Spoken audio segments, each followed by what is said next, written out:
What's going on YouTube? Zach with Cardstock Exchange coming at you with another video. So today we have 10 trading cards that have gone up in value in my collection since I bought them. And this is kind of a video inspired by Pac-Man Cards, so I'll give his channel a follow. I believe his video was 10 trading cards that surprisingly went up in value. These aren't like surprise cards that went up in value. Maybe I'll make a video on that later. But these are just 10 cards that have gone up in value in my collection, and just kind of wanted to show you guys, my logic for buying them at the time, why I bought them, why I knew they were going to go up in value. I mean, not that you can always know, but you can make good guesses. So hopefully you guys find this video informative and cool. Get some good info on the buying process. I've been doing this for 10 years, so hopefully I have some good info to share, and you can see some dope cards in my collection. So jumping into it.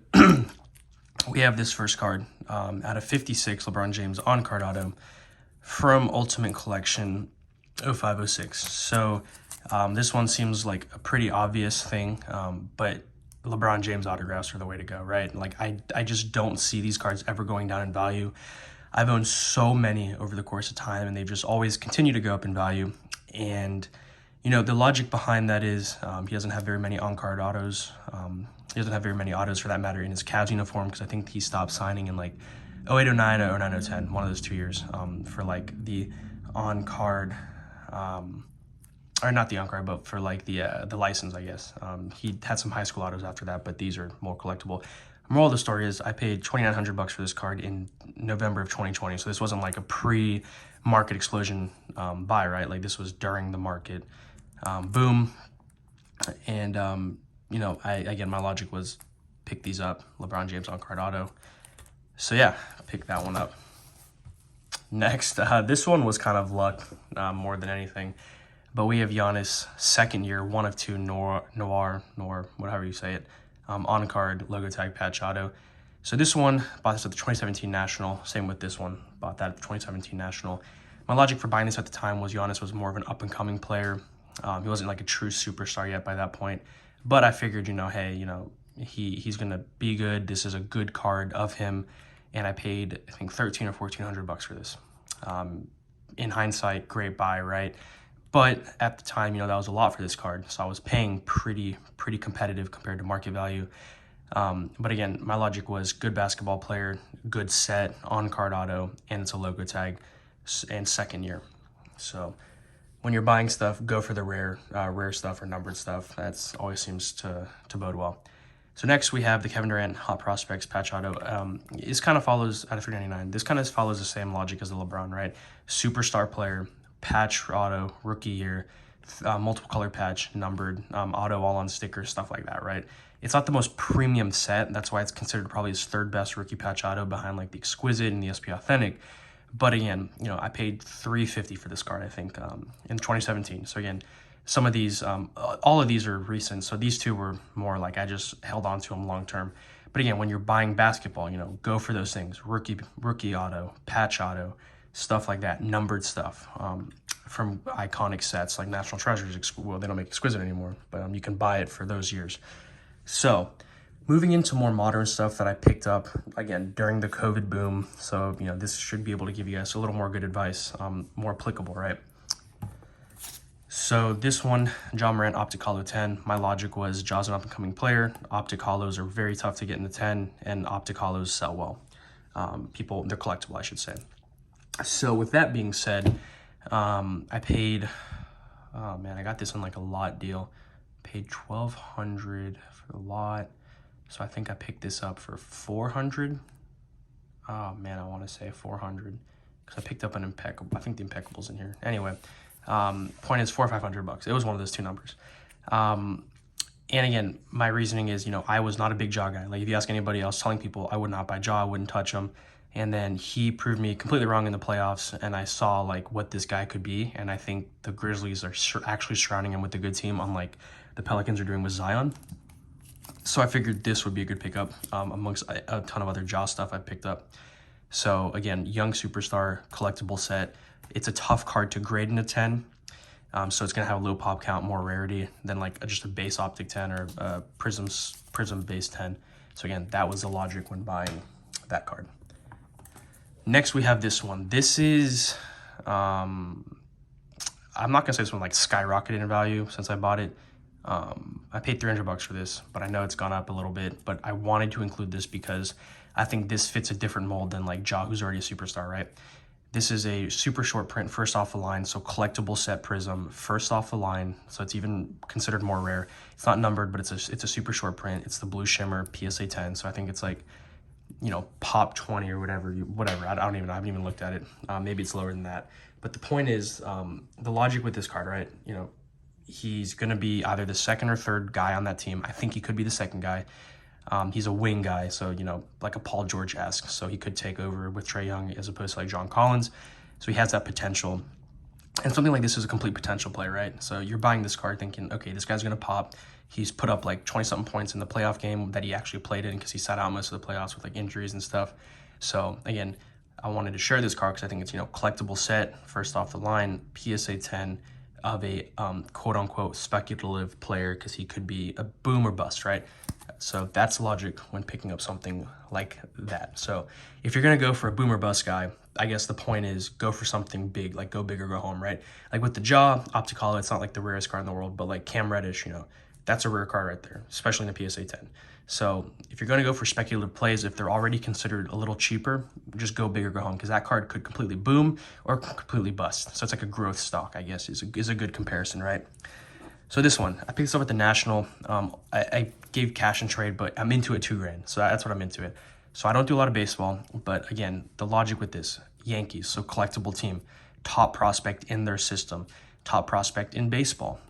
It's not the true hobby color, but it's a green shimmer out 99, so it's numbered, it's on-card auto from collectible set. If you collect baseball, everybody wants Bowman Chrome rookie autos, first Bowman Chrome rookie autos. That's what people go for. That's what's the Trout that, you know, it's the most expensive Trout cards or all that.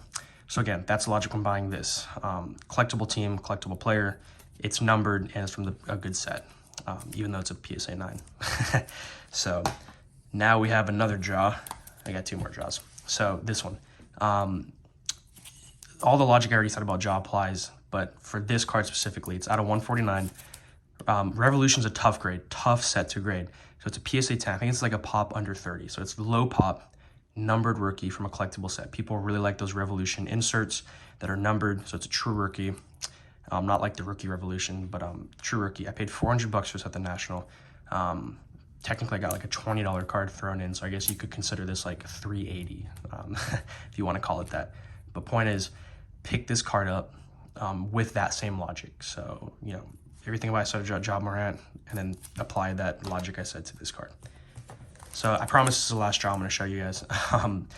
But at a 99 on-card jersey auto from Impeccable, PSA 9. So why this card, right? Why this set? So this was included in that holo deal, so I think I paid $600 for this card.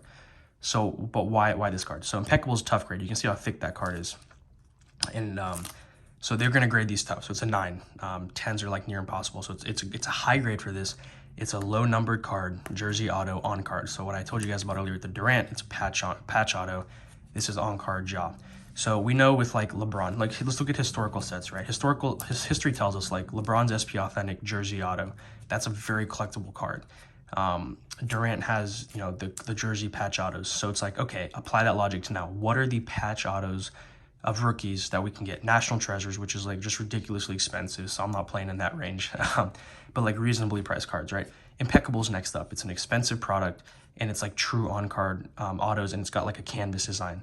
So outside of National Treasures, I can't really think of a set other than like above Impeccable for like on-card jersey slash patch autos of these rookies. So that's a logic from buying this. So, you know, when you're looking at basketball rookies, try and find those types of sets for the year that you're buying. So like Durant would be SP Authentic, Hot Prospects, National, Exquisite. I don't think they had National, no, they didn't have National Treasures. This one, okay. So, as you guys know, I'm a huge Jeter guy. So I'm not even talking about grade on this. Grade is irrelevant. I bought this card graded. I didn't really care what the grade was, right? But why this card? So I think I paid $600 or $700 for this card. Personally, I wouldn't even sell it, so I don't even know what the value is on it.